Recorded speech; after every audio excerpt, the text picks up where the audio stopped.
Aujourd'hui, c'est impossible de trouver des investissements rentables à moins de 100 000 euros. Faux, archi faux. C'est dans cette vidéo que je vais t'expliquer ma stratégie pour justement aller chercher des biens à moins de 100 000 euros et être très rentable. Donc on commence tout de suite. Il y a toujours la fameuse question, est-ce que j'investis dans une grande ville ou dans une ville moyenne? Il n'y a pas de bonne ou mauvaise réponse à cette question. En réalité, ça va être toi, ce que tu veux et la rentabilité que tu cherches. Il va y avoir plusieurs grandes villes comme Lyon, Bordeaux, Marseille. Dans toutes ces villes-là, si tu veux des investissements très rentables à moins de 100 000 euros, ça va être très compliqué. Pas un vendeur de rêve. En fait, sur ces villes-là, si tu veux acheter de l'immobilier à moins de 100 000 euros, ça va être des très petites surfaces. Tu vas avoir deux possibilités. Petite surface, 10, 15, 20 mètres carrés, il faut vraiment aller les chercher. Et garage. Si tu achètes un garage, évidemment, la rentabilité, elle va être tout de suite beaucoup moins importante que si tu faisais de la location. Donc ça, c'est quelque chose, une stratégie que je déconseille.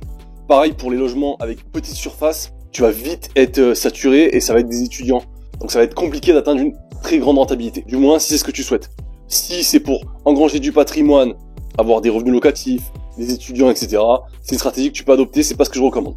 Deuxième stratégie à adopter, ça va être les villes moyennes. Donc ça veut dire c'est ce que je fais moi. Et on est sur un appartement, ça va être le cas concret de cette vidéo où je vais te débriefer exactement les chiffres.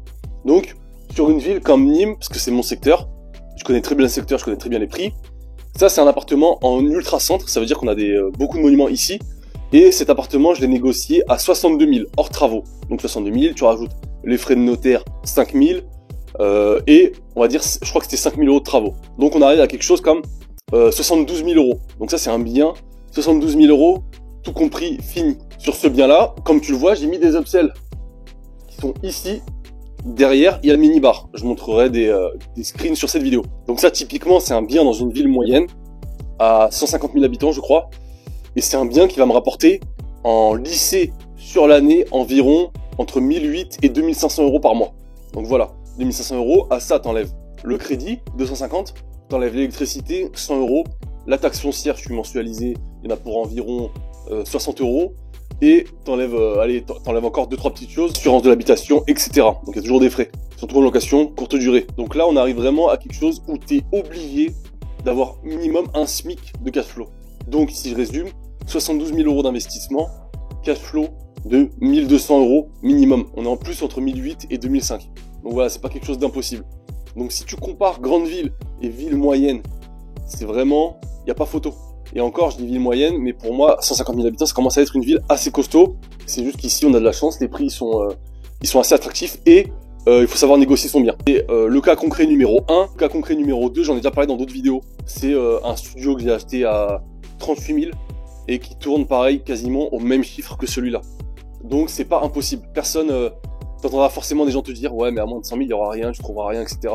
Si tu suis les bonnes stratégies et que tu vas chercher les bons biens et que tu rénoves bien, tu ajoutes les upsells, les late checkout, les arrivées anticipées, tu peux aller chercher des hyper rentabilités. Donc c'est quelque chose qui est largement faisable. Faut vraiment comprendre que dans les mois et années à venir, ça va être ce type de logement.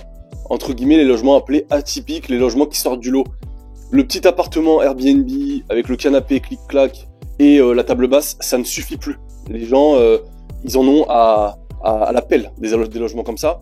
Il faut quelque chose de plus, il faut l'expérience en plus, il faut le professionnalisme en plus, les peignoirs dans la salle de bain, les upsells, les choses comme ça, et qui vont du coup pouvoir te ramener plus de revenus parce que la nuit, tu la mettras plus cher. Donc comme tu l'auras compris, ma stratégie, c'est vraiment ça. Faire des logements uniques dans des villes moyennes, grandes, pas très grandes comme Bordeaux, Marseille, Lyon, tout ça. Les prix sont bien trop hauts pour les surfaces que tu pourras avoir. Donc voilà, ma stratégie, c'est celle-ci. Si tu veux en savoir plus, tu as des liens en description, dont un appel téléphonique gratuit. Donc n'hésite pas, on peut se téléphoner, tu me dis ton projet, ce que tu as envie de faire, ton budget, ta ville, etc. On peut en parler largement. C'est tout pour cette vidéo, et pour les autres, on se retrouve de l'autre côté. À bientôt.